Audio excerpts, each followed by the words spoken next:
Hello my friends and welcome back to my channel. Today I'm coming at you from the donkey pasture. The donkeys actually haven't figured out that I'm in their pasture yet. They will, but they haven't at the moment. So while I have a few seconds of peace, thought I'd take a quick peek at the goats. The goats are hanging in their back pasture. They are, let's see, it's late August. Some of them are starting to go into heat. Some of them are starting to get ready and their bodies are telling them it's time to start making babies. We're not quite there yet. We're about a month out before we really start to breed, but it is exciting times.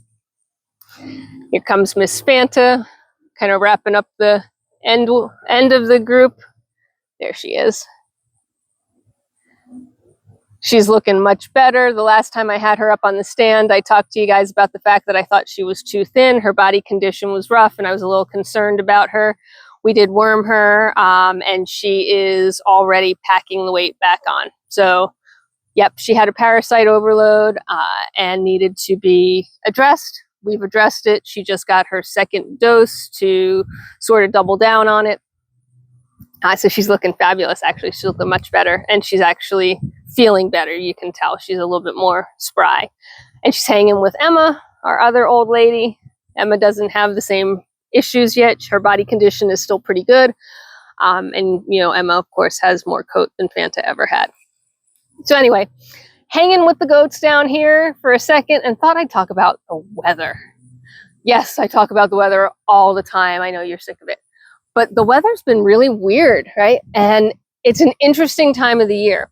We are cycling from summer to winter with barely any warning, right? We go from 80 degrees one day as a high temperature, Fahrenheit, of course, to 60 degrees Fahrenheit as a high temperature.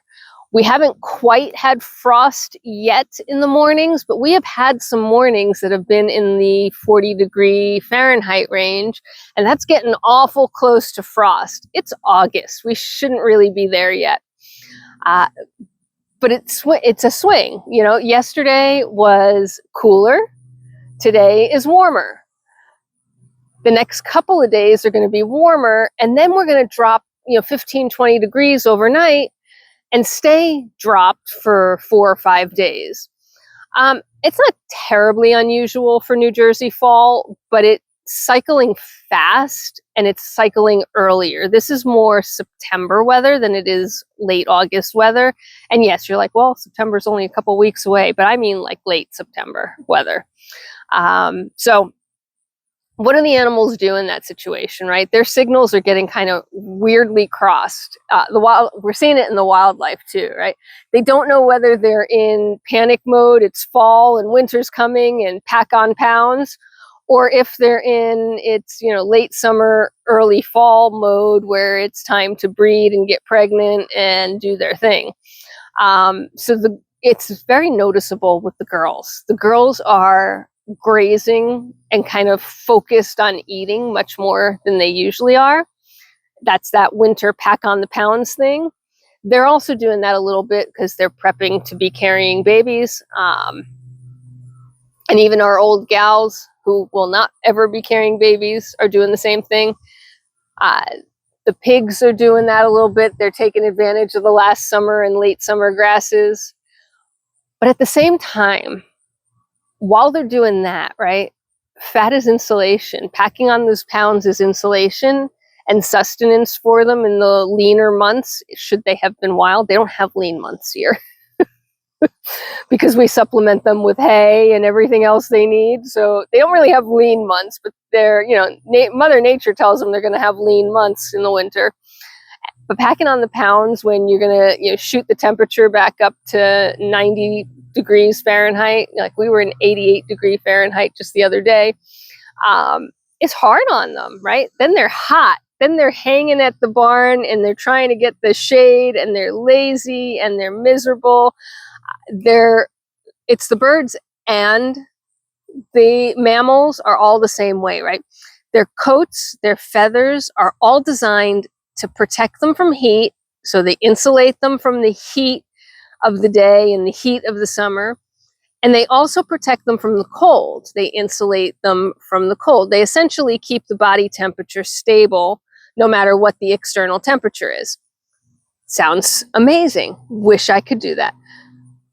But when you're in this cycle of hot one day, cold the next day, hot for 2 days, cold for the next 2 days, even their body temperature doesn't know quite how to regulate. And this is the time of the year that they sort of suffer a little bit.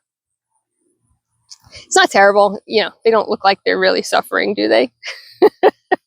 But it's a little bit more uncomfortable for them. And I definitely notice that on the cooler days, today's a bit of a cooler day, they are out here grazing, focused on every bit of grass they can get, all the brush, all the leaves, everything they can pick on. And then when we have that cycle back up to the warmer days, they are at the barn, laying around in the shade, not moving much at all. So, weather does have an impact on the farm. It has an impact on how the animals behave. And again, we're kind of seeing it with the wildlife too, right? We're seeing a lot of squirrel activity trying to squirrel away their nuts. Ha ha. We're seeing a lot of, younger animals who are away from their parents for their, on their own, getting kicked out. They have to go find their own territory. They have to figure out how to hunt. They have to survive. And they're coming a little bit closer to the pastures than normal because they're either struggling or their bodies, their instinct is telling them it's cold, you need food, you need to find something fast. And they're not looking in the right places. Thankfully, again, no conflicts at this point in time. I don't expect to have any conflicts. We're pretty well set up for that. But we do get to see them, and that makes it fun. So I've been spending a lot of time on the barn cameras in the evenings because we do have that infrared view, and I can watch the wildlife, travel through the farm while the rest of the livestock are sleeping. Anyway, that's just a quick update on, the animals, the weather, how they survive, how they cycle through. And really at this point, the only one in the entire farm that I'm slightly worried about for winter is Fanta. Fanta has a coat prepared for her should she not be able to maintain her body temperature in the winter. And if her body condition continues to improve, she probably won't need it, but we'll continue to monitor her. I'm just pleased that she's rebounded quite quickly from what was really too thin for her, and she is starting to pack some pounds back on now that her parasite load is back under control. And that is why we worm for what we see. We worm for when we see it, and we don't worm just to worm. It's effective. It works when you do it the right way. I hope you all have a fabulous day wherever you are in this world. Take care of yourselves. Take care of each other. Be kind, and I will see you at the next one. Bye for now.